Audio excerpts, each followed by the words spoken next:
Well, it's good to see you guys back from the grave after seeing that. Oh! The one thing that Romeo and Juliet has to have happen, what's that? The one thing that Romeo and Juliet has to have happen for it to work is to believe that Romeo and Juliet are in love. And I imagine in the casting of this, you had to be cast almost as a pair to see what your chemistry would be together for this. Can you talk a little bit about maybe how you first met and how you developed a relationship with Romeo and Actually, Juliet? we met at 65, 66 Dean Street, remember? And Franco paired herself together right from the get-go. That's right. We didn't do it with anyone else. He paired other people and swapped and changed them. But he said, you and you, Leonard, Olivia, you two together. I'd like to say one thing which is really interesting, because we actually worked when we were very young. And I worked in a theatre called the Albury Theatre, or the New Theatre, and Olivia worked in the Wyndhams. And I played the lead as the Artful Dodger in Oliver, and she was one of the girls in The Prime of Miss Jean Brodie. One of the lead girls. One of them. So we actually worked almost together because there was just like a little street that separated our theatres. And then when Franco saw us together, he thought, darling, they look wonderful together. And that's what we decided to do. Now let's just see if they can act. Well, it's very challenging roles, but you'd actually worked. You've been with Redgrave on stage, so you had both had come from stage work and weren't really new to act. But was it were you scared to death by doing this, as being cast as Romeo and Juliet in a huge film, or were you go into it very subtle? It was all very exciting, as I remember. There were 800 girls and boys in London, and we all got to share. He had the Capulet jacket, Montague jacket on, and I had this white dress. And when we were finished, we'd have to undress and give the dress to the next girl. And it didn't really hit us how big it was. It started out to be a 3-week television special for the BBC in London, the first colour special. And then Paramount heard about it, and it became, the response was unbelievable. And so before we knew it, it was this big Paramount picture. So it was very overwhelming. I was excited when I saw it for the first time, actually. Yeah. So beautiful. You're not so bad, you know.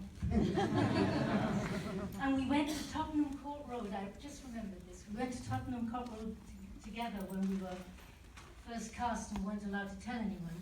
And we sat alone and we watched Taming of the Shrew, Elizabeth Taylor, Richard Burton. I loved it. Do you remember that? Very much. Yeah, what a beautiful movie. It was a matinee and we were both like, oh, we're going to be doing that with him. It was overwhelming, very exciting. I remember the first time I saw him, he came in and I wanted to make a good impression because I'd actually realised that this was going to be quite big. And I said, hello, Mr. Zeffirelli, I heard that you do lots of opera-like, and what I thought would be really nice is that if we got on very well and everything, and he said, stop. And he turned to one of his assistants and said, how can he speak Shakespeare's beautiful iambic pentameter when he can't even speak English? So, because, I mean, my accent, I don't know, you guys probably know, but in London we have people called Cockneys, and they've got this very sort of strange way of talking. And that's the kind of people that I was from, so that's the way I was talking with Franco. So what he did, he took me and he sent me to stay with a wonderful actor's family called Anthony Nichols, and I stayed there for about 6 months to learn how to speak proper, and then, which sort of worked. And then after that, it was straight from the projects straight into the Savoy Hotel, so we felt no pain. But then he put us with Jean Scott, and we worked with Jean Scott 4 hours a day. Do you remember that sweet old lady? Oh, I remember her. And she Yes, had she to was get rid of funny. your Cockney accent and my Argentinian tilt. So we worked really hard before we ever got to Italy. We were doing. I was at Wyndham Theatre doing Brody, so I'd work in the afternoon for 4 hours with Jean, and then run over to Wyndham's to do that. What were looking back, what were your most challenging scenes for you, and what do you look most fondly on? Which scenes or set pieces that you got to be in Rome? I kind of think that the fight scenes were pretty good. I complained at the time because we didn't rehearse that half enough. You know. It's not too late. Sorry, David. It's not too late. What was nice actually, when Olivia was working so hard, I was then the youngest member of the National Theatre when Laurence Olivier ran the company. And we did something called Love for Love, which is an old Congreve play. Am I allowed to tell you a few of the people in the cast? Yeah, okay. Laurence Olivier, Michael Gambon, Albert Finney, Lynn Redgrave, John Stride, Bobby Lang, Christopher Timothy, and quite a few others. Anyway, we did this wonderful play, and I was a singer then because I actually started off in the business as a musician. And I was the singer, and we actually went on massive tours around Europe and also Russia, etc., etc. And it was from there that I got the part of Romeo in this movie and met my little baby, yeah.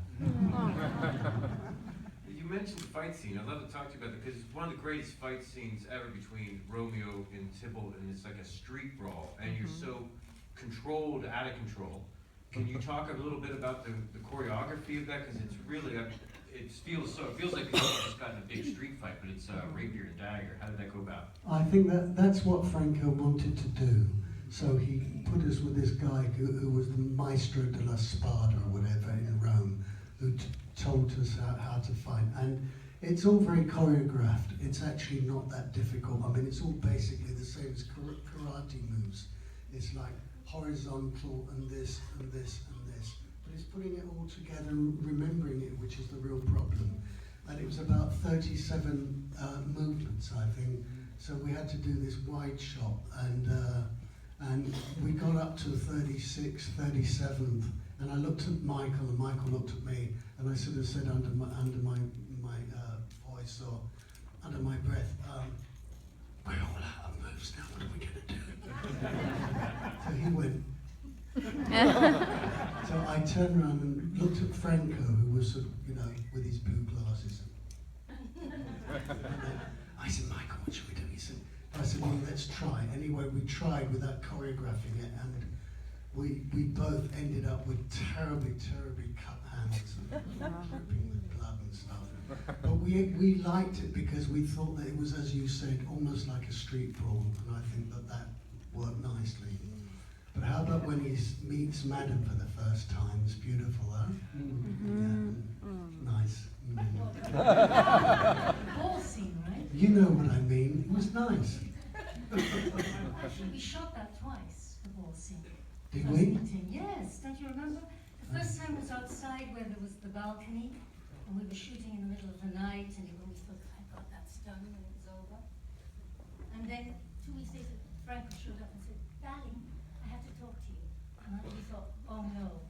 And he said, it just didn't, it just had, we have to do it again.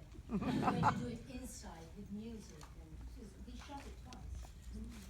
And I'm glad he changed his mind because inside with the music and the singing and the smoke, tons of smoke, green smoke, which is terrible. No, it's terrible. It had, we all had bronchitis. They actually wanted me to sing that song, What Is It You? Well, it wasn't me in the movie though. No, I know. Yours is better, actually. Thank you. She's always had such fantastic taste. Do you have any fond stories about working with Franco Zeffirelli from this that you would like to share? Franco is one of a kind. He's absolutely genius, and sometimes he's very moody. He's hell to work with, but when you've finished working with him, there's nobody else that you can ever work with, at least for me, that makes you feel alive like that. Genius, 1 minute he's standing on the backdrop painting something that he sees is not working. The next minute he's like ripping your costume apart in front of everyone saying, this isn't working, it's not working, that's all. He's like he was genius. But always full of life. Very lovable. Right? absolutely. The interesting thing is that if you said to him, what film director has inspired you the most, he wouldn't say Pasolini or Antonioni or Vittorio De Sica or any of those people. He'd actually equate himself as being probably the same kind of tradition as the great Renaissance paintings of Italy in the Seicento, you know, because he considers himself, I think for Franco, there was a wonderful thing that Keats said, which was, beauty is truth, truth is beauty, on this world you really need to know nothing else. And Franco's not worried or shy about projecting something that is beautiful for the sake of being beautiful. And I think that was one of the inspirations that he had behind this movie. And also the really weird thing was that, you know, it was the same time that things were changing, especially in this country, you know, the 60s and the peace and love and all that kind of stuff. And we actually, in a way, became sort of icons of the time. Madam looking beautiful with her very, very long hair, and me sort of sniggering on behind, I suppose. And it was really quite an experience. I don't think that we could have actually matched this experience with anything else, could we? And she's gorgeous. It was a perfect moment in time with a perfect cast. Everybody was cast perfectly. You know, Franco being that kind of director, he never over-directed. He figured, well, I've cast the perfect person to do their job. I'm going to let them do their job. He said, darling, do whatever you feel. You know where the camera is, and I'll steer you if I see something that isn't working. There's so many interesting takes on these characters that's different from Mercutio and everyone in here. They're doing things I haven't seen other people do in Romeo and Juliet, and the same with both of your characters. Now, did that come from your choice of what you're doing, and he was just guiding it, or did he come in with certain ways that he wanted? It was different in every scene, really. I mean, some scenes went very quickly. The first scene I had to do was a scene when I went down to the tomb and saw, what was his name? He was Lord Paris. And it was her first, so I was upstairs, it was my first scene in the film, you know, and I thought she would be winded from being running so much. So I was running outside the church like a lunatic in a dress. And it was hot. Was that when you came down and Milo was there? And then I came running down the street. No, Milo, I didn't get to Milo yet. It was right before Milo. You did it beautifully, darling. And I came running down the stairs, and Franco said, okay, are you ready? I said, yes, hurry up. You know, like, because I was 15, you know. And I running down the stairs, and I came down, and I did it because he wanted to tell me what she would be feeling. I said, I know what I'm feeling, just let me do it, and then if you don't like it, I'll do it again. And I did it, and it just came naturally, and then it was like silence, and it was cut, print, one take, Hussey with a laughter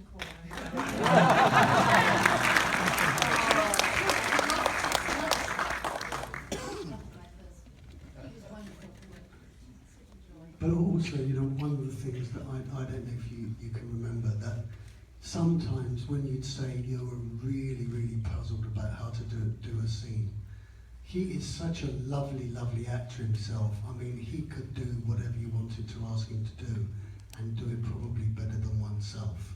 And that was good. Very hammy, though.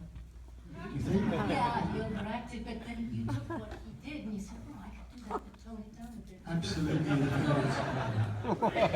Oh, actually, when he knew the photographers were around, which they always were. Yeah, It's yeah. like, As my mum would have said, not backward or coming forward. yeah. I loved it. This is going to sound crazy, but it's a great screenplay, which obviously it's Shakespeare, but what he did with it, He cut out. Rosalind and Paris are cut out. Yeah. I'm wondering, was any of that filmed? Was the fight scene with Paris filmed, or any of the things that he cut? That's very interesting. Didn't you know this? No. Well, what happened was, we actually did film the Paris scene, and Franco said to me at the end of the movie, he said, I've got good news to tell you and I've got bad news. So I said, what's the good news? So he said, the good news is that the scene with Paris is the best thing you acted in the whole of the movie. I said, oh, that's good. What's the bad news? The bad news is we cut it out. I said, well, why have you done that? He said, because the film was running too long. But there was very... Was it? Yeah, He didn't use the same excuse The whole with point you. was, he said, I know I'm going to annoy all the English Shakespearean buffs, and he said, but we've got to get rid of a lot of stuff because the whole point is to get across the passion, you know, so that 50 years from now, young people can see it and still feel the same passion. He said, they don't want to be bogged down with a ton of dialogue. Keep it alive, you know, and that's, so he said, that's got to go, that's got to go, you know. And a lot in the reviews and things, it was banned, you know, in London when it opened. That's right. I don't think I was. But he Was was. I?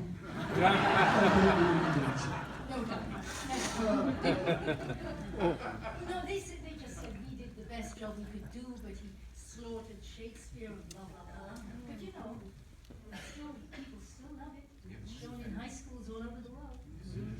We get like fan mail from 12-year-olds, 14-year-olds. So it's doing something, did something right. Will I write to you and you write to me? It's still the last Shakespeare film to be nominated for Best Picture. So. Yes. It's also a nice business because you get to meet some really extraordinary people. And Milo O'Shea was such a darling, sweet, lovely man. You know, he could walk into any room and he just would make the whole place just shine with his magic and sweetness. And that was terribly sad. He passed away, a couple of years ago.